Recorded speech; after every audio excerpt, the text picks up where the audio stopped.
بسم اللہ الرحمن الرحیم۔ حدیث مبارکہ۔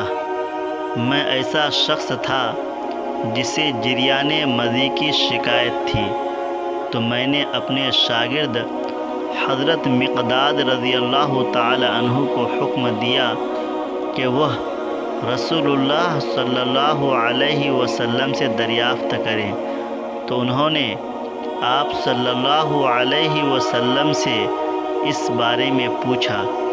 آپ صلی اللہ علیہ وسلم نے ارشاد فرمایا کہ اس مرد میں غسل نہیں ہے، ہاں وضو فرض ہے۔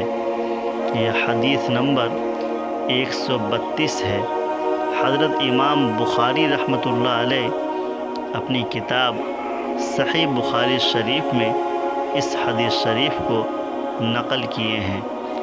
اللہ کے نبی صلی اللہ علیہ وسلم صحابہ کرام کے درمیان مسئلوں و مسائل کو پیش کرتے تھے، اور صحابہ کرام اللہ کے نبی صلی اللہ علیہ وسلم سے بھی مسئلوں و مسائل کو دریافت کرتے تھے۔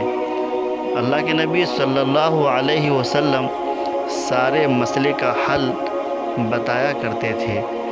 ایک مرتبہ ایک شخص کو جریان مضی کی شکایت ہوئی۔ مضی نکل جایا کرتا تھا۔ مضی اس پانی کو کہتے ہیں کہ انسان کا اعلیٰ تناسل جب ٹائٹ ہو تو منی سے پہلے مضی نکلا کرتا ہے۔ جو پانی مضی سے پہلے نکلتا ہے اس پانی کو مضی کہتے ہیں۔ حضرت مقداد رضی اللہ تعالی عنہ اللہ کے نبی صلی اللہ علیہ وسلم سے اس پانی کے بارے میں پوچھتے ہیں کہ جب وہ پانی نکل جائے تو کیا غسل فرض ہو جاتا ہے؟ جس طریقے سے منی کے نکلنے سے غسل فرض ہو جاتا ہے۔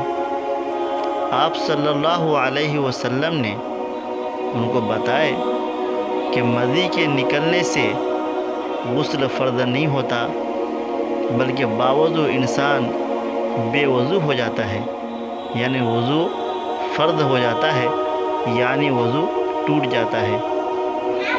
منی کے نکلنے کے بعد غسل فرض ہوتا، لیکن مضی کے نکلنے کے بعد غسل فرض نہیں ہوتا بلکہ وضو فرض ہو جاتا ہے۔